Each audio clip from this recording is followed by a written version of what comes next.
सीटी के एग्ज़ाम में जो हमारा कॉमन एलिजिबिलिटी टेस्ट है उसमें लगभग 7,73,572 लोग अपीयर हुए थे, जिसमें से 3,53,526 लोग उत्तीर्ण हुए हैं। और अभी अगले 15 दिन में लगभग 65,000 जो पोस्टों के अगेंस्ट एडवर्टाइजमेंट हो जाएगी। और अब की बार हम ये कर रहे हैं कि सारी एडवर्टाइजमेंट हम एक ही दिन देंगे ताकि बच्चे किसी कन्फ्यूजन में ना रहें और वो अपनी प्रायोरिटी के हिसाब से अपने आवेदन कर सकें। अगले 15 दिन में विज्ञापन जारी हो जाएगा। ये 15 दिन में विज्ञापन होगा, कौन कौन से ग्रुप की नौकरियां होंगी और सिर्फ सीईटी पास उम्मीदवार ही इनके अंदर जो है आवेदन कर सकेंगे? बिल्कुल, सीईटी पास ही उम्मीदवार जो है वो क्वालिफाई है कि वो अगली पोस्ट के लिए आवेदन कर सकता है हमारे स्क्रीनिंग टेस्ट के लिए। जो सी क्लास है, अगर उसमें टीचर छोड़ दें हम 7,500, तो उसके अलावा 30,500 पोस्टें जो हैं वो हमारे पास सरकार की तरफ से आ गई हैं। और 6,000 पुलिस की कांस्टेबल की भर्ती सरकार ने हमारे को करने के लिए कहा, जिसमें 5,000 मेल और 1,000 फीमेल कैंडिडेट। और इसके साथ टीजीटी 7,500। अगर इन सब का टोटल करें लगभग 42,000 से ऊपर सी क्लास के लिए और डी क्लास के लिए लगभग 20,000 आवेदन के लिए हम अप्लाई कराएंगे बच्चों से अभी। और पहले चरण में लगभग 14,000 के लिए अप्लाई करेंगे डी में, क्योंकि डी का अभी सीईटी होना है और वो प्रस्तावित है 4-5 मार्च और 10 और 11 मार्च को। कितने लोग सर उसके अंदर आवेदन कर चुके हैं डी क्लास के लिए, ग्रुप के लिए अगर हम बात करें? डी क्लास और सी क्लास में लगभग सभी कैंडिडेट बराबर कैंडिडेट थे जिन्होंने अप्लाई किया था, 11,22,000 लोगों ने। तो अब हमने उनका अवलोकन किया तो हमने ये पाया कि लगभग 10.5 लाख जो कैंडिडेट हैं वो कॉमन हैं डी और सी में। कुछ 17,000 कैंडिडेट ऐसे हैं जिन्होंने डी नहीं भरा, उन्होंने सिर्फ सी भरा था। तो एक तरह से ये अनुमान है कि 10,54,000 लोग जो हैं डी के लिए अपीयर होंगे। सर आप फरवरी के पहले सप्ताह में, क्योंकि 15 दिन बाद आप कह रहे हैं कि करीब 65,000 नौकरियां जो हैं वो आप निकालने जा रहे हैं, इसके अंदर नौकरियों की अगर हम बात करें, अभी डी का जो सीईटी है वो नहीं हुआ है, नौकरियों का जो इश्तिहार है वो आप फरवरी के पहले सप्ताह में निकाल देंगे, जबकि डी का जो टेस्ट है वो आप बता रहे हैं कि मार्च के अंदर तारीखें निर्धारित की गई हैं। ये किस तरीके से होगा सर? हमने जैसे सी का लिया है एग्ज़ाम और अब रिजल्ट भी दे दिया है, इससे पहले हम सी की एडवर्टाइजमेंट कर चुके हैं एक तरह से। मतलब एडवर्टाइजमेंट ना कहें तो बच्चों को हम इंटीमेशन दे चुके हैं कि हमारे पास ये पोस्टें इस विभाग की हैं। कल कैंडिडेट ये ना कहे कि सीईटी मैंने इसलिए नहीं दिया था कि मेरे लायक तो पोस्ट ही नहीं आ रही थी उसमें।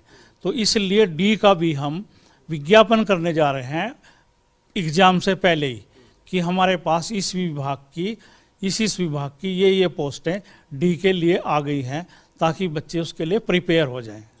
डी में कौन कौन सी सर पोस्टें रहेंगी अगर हम बात करें ग्रुप डी के अंदर जो आप निकालने जा रहे हैं? डी में लगभग 36 तरह की पोस्टें हैं।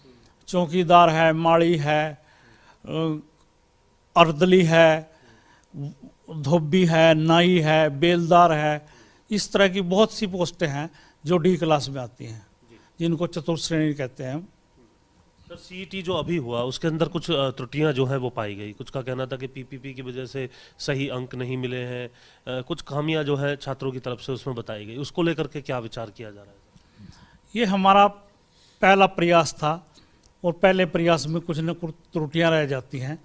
और हमने ये कहा था अपने जो नोटिफिकेशन में कि हम सारी वेरिफिकेशन जो है वो ट्रिपल-P के आधार पे करेंगे। तो ट्रिपल-P में ही कुछ त्रुटियां पाई गई हैं, तो इसलिए हम एक पोर्टल खोल रहे हैं कि अगर किसी कैंडिडेट को कोई क्लेम करना है या किसी को विड्रॉल करने हैं, किसी ने क्लेम किया कि मेरे घर में नौकरी नहीं है और वो 1,80,000 की कैप में आ गया, क्योंकि सरकार ने नीति बनाई है कि अगर घर में नौकरी नहीं भी है और 1,80,000 रुपये से ज़्यादा उसकी इनकम है वार्षिक, तो उसको इसका लाभ नहीं मिलेगा। तो इस तरह की जो कुछ त्रुटियां हुई हैं कि जिसको नंबर मिलने चाहिए थे उसको मिले नहीं, किसी को नंबर जिसने क्लेम भी नहीं किया था वो परिवार पहचान के आधार पे ही हमने उसको नंबर दे दिए, ग्रांट कर दिए। तो इसलिए हम 15 दिन के लिए पोर्टल खोल रहे हैं ताकि इन सारी त्रुटियों को हम ठीक कर सकें। वो पोर्टल सर कहाँ पर जो है आवेदक जो है उसको देख सकते हैं, क्या उसका जो यूजर नेम है वो रहेगा? वो ऑनलाइन ही है, ऑनलाइन ही बच्चों को हम एक लिंक देंगे, उस लिंक पे जाके, लिंक ही नहीं देंगे, एक प्रेस्क्राइब परफॉर्मा भी देंगे कि आपने अपनी कंप्लेंट या जो आपका क्लेम है वो उस परफॉर्मे में आपने फिलअप करना है। कब तक दूर कर दिया जाएगा सर? 15 दिन में तो आप खोलने की बात कर रहे हैं, उधर दूसरी तरफ नौकरियों के आवेदन इश्तेहार भी आप निकालने की बात कर रहे हैं। नहीं, ये जो अपडेट है और विज्ञापन है ये आपस में क्लैश नहीं करेंगे। हम विज्ञापन भी और ये अपडेट भी पैरेलल चलाते रहेंगे। ये नहीं हम इंतजार करेंगे कि पहले हम अपडेट कर लें उसके बाद हम विज्ञापन निकालें, ये दोनों चीज़ें साथ साथ चलेगी। आवेदन के लिए सर कितना टाइम रहेगा? जो नौकरियों का इश्तेहार निकल रहा है, कितने समय तक आवेदन जो है वो किया जा सकेगा? जो सुप्रीम कोर्ट हाई कोर्ट की गाइडलाइन है उसमें कम से कम 21 दिन बच्चों को देने होते हैं। तो अभी हम विचार कर रहे हैं कि हम 21 दिन दें या 1 महीना दें या 21 दिन दे के कुछ 7 दिन दोबारा बढ़ा दें डेट। तो अभी विचार हो रहा है उस पर। तो डी ग्रुप के सर किस तरीके से आवेदन कर पाएंगे, क्योंकि उनके तो एग्जाम अभी नहीं हुए होंगे, मार्च में एग्जाम? नहीं, डी ग्रुप के लिए कोई आवेदन दूसरा आवेदन नहीं है। जो उन्होंने सीईटी में आवेदन किया है उसके आधार पर ही जो हमारे 14,000, अगर वो उत्तीर्ण हो जाते हैं तो उन्हें कंसीडर बिल्कुल उनसे कंसेंट लेंगे। सिर्फ 14,000 लोग जो कंसेंट देंगे टॉपर, उनको सीधी नौकरी दे देंगे, उनका कोई फर्दर टेस्ट नहीं होगा। यानी कुल मिलाकर के अब ये 65,000 नौकरियां आप निकालने जा रहे हैं। कब तक ये नौकरियां जो हैं वो जो तमाम सीईटी के अभ्यर्थी हैं उनको मिल जाएंगी? कितना समय इस पूरी प्रक्रिया में लगेगा? कब टेस्ट, जैसे आपने बताया 21 दिन या 1 महीने का समय देंगे, उसके बाद टेस्ट कब तक हो जाएगा, रिजल्ट कब तक आ जाएगा, और ये नौकरियां जो 65,000 का आप दावा कर रहे हैं कब तक मिल जाएंगी? कल हाई अथॉरिटी की एक मीटिंग हुई थी जिसमें मैं भी था, सीएम साहब की चेयरमैनशिप में। सीएम साहब ने 31 दिसंबर 2023 का हमने टारगेट दिया है, पर मुझे पूरी उम्मीद है कि अगर 31 दिसंबर नहीं तो 31 मार्च 2024 तक ये पूरा का पूरा 65,000 का जो भर्ती का टारगेट है हम अचीव करने में कामयाब होंगे। सर अभी तक भर्तियां हो कितनी चुकी हैं? 65,000 तो आपने बताया कि अब 1 साल यानी फाइनेंशियल ईयर या फिर साल के अंत तक जो है आप देने जा रहे हैं।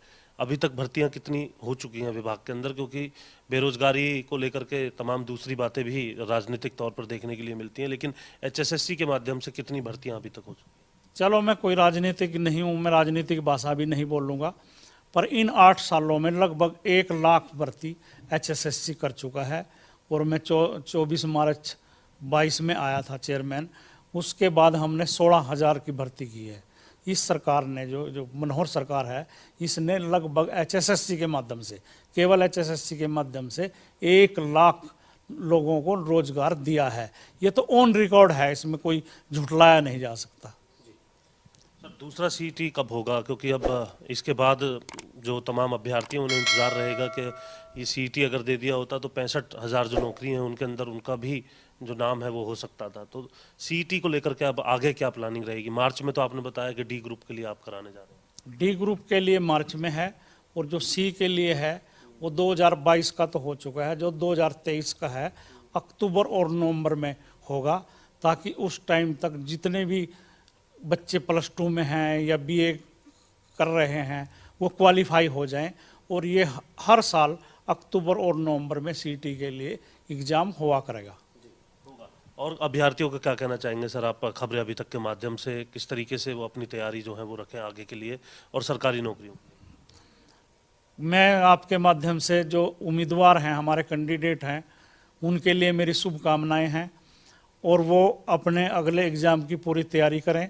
विज्ञापन होने वाला है, विज्ञापन के 1-1.5 महीने बाद एग्ज़ाम होगा, और अब की बार जो एग्ज़ाम होगा उसकी जो जॉब है, जॉब आधारित क्वेश्चन उससे ज़्यादा पूछे जाएंगे।